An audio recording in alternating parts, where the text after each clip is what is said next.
Bien, alors l'évolution du coaching depuis 25 ans et l'évolution d'ICF. Alors, ce que j'ai envie de partager avec vous, c'est que effectivement, il y a eu une évolution importante durant ces 25 années, puisque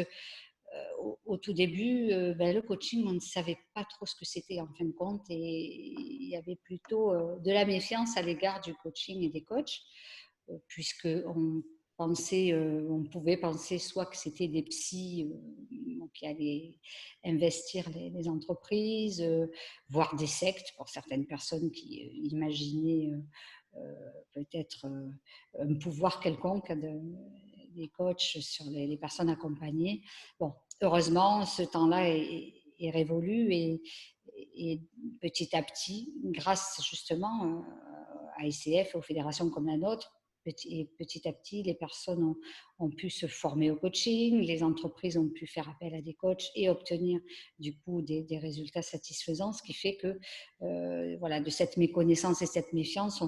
petit à petit, on est passé à la connaissance d'un vrai métier, d'une activité efficace, voilà, aussi bien pour les organisations que pour les personnes elles-mêmes accompagnées. Alors, ce que j'ai vu évoluer aussi, c'est les types de demandes, puisque en fait, dans le passé, les demandes les plus nombreuses étaient d'accompagner les personnes en difficulté. C'est-à-dire, on faisait appel à un coach quand un petit peu en dernier secours, hein, quand on ne savait pas trop comment faire pour un collaborateur. Donc, c'était un petit peu l'aider à sortir d'une crise, l'aider à voire à se reconvertir ou autre, pourquoi pas. Et donc, là encore, c'était un peu secret. Il ne fallait pas trop dire qu'on était accompagné par un coach. Et aujourd'hui, heureusement, ça a changé, même si il y a encore de la méconnaissance de notre métier, voire même des personnes qui profitent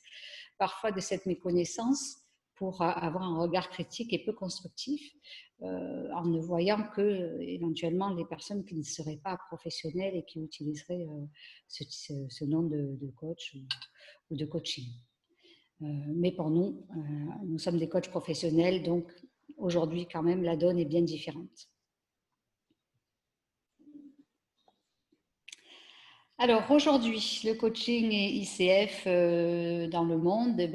ICF aujourd'hui c'est 35 000 membres dans le monde entier, répartis dans à peu près 145 chapitres, chapters, et donc plus de 70 pays, ce qui fait de nous la première fédération mondiale de coaching professionnel. Au niveau Europe, nous sommes le deuxième chapter en Europe en effectif, et du coup le cinquième chapter au monde, grâce à tous les coachs qui œuvrent et à tous les membres engagés pour animer ce réseau, faire connaître notre métier, faire vivre les accréditations pour les coachs, pour les écoles aussi.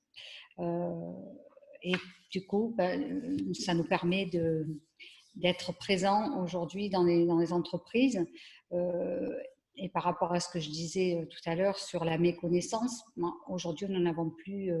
ou presque plus ce souci. La plupart des entreprises savent faire la différence entre des coachs professionnels et des coachs qui ne le seraient pas, qui ne seraient pas formés ou qui ne respecteraient pas ce code éthique. Et surtout, ce métier se développe fortement. Pourquoi? Eh bien parce que effectivement, les entreprises y voient les bénéfices que ça peut apporter, aussi bien en termes sur leurs équipes que sur leurs managers et sur les résultats. Aujourd'hui, le coaching est de plus en plus utilisé pour le développement des équipes et des organisations, et donc pour les challenger les personnes et les équipes. Alors pour aujourd'hui et puis pour le futur, donc grâce au développement du coaching, à son efficacité, la performance que ça permet d'obtenir pour les personnes et les organisations, eh bien nous avons décidé, ICF, avec les deux autres principales fédérations de coaching en France et en Europe, et deux autres organisations également de supervision et de coaching avec les chevaux, nous avons créé le syndicat, le CIMAX, en mai dernier, pour défendre la profession, faire connaître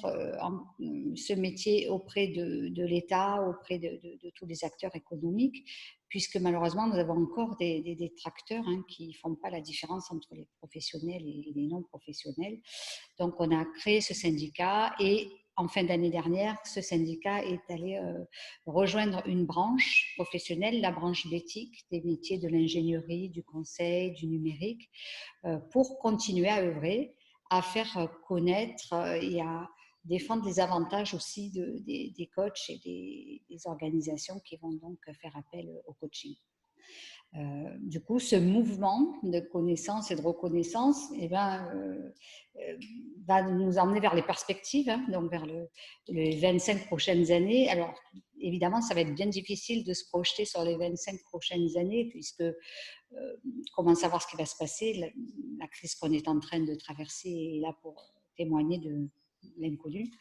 En tout cas, ce que j'espère du fond du cœur, c'est que toutes ces actions de nos membres, de nos bénévoles et que nous sommes en train de faire aussi avec le syndicat et la branche vont permettre vraiment de faire reconnaître le coaching comme un métier à part entière et que tous les coachs ICF certifiés, accrédités, du coup, pourront vivre de manière prospère de ce métier dans le respect des règles éthiques. Voilà, j'espère que du coup, ça sera un réflexe de faire appel au coaching et au coach ICF dans le futur. Merci.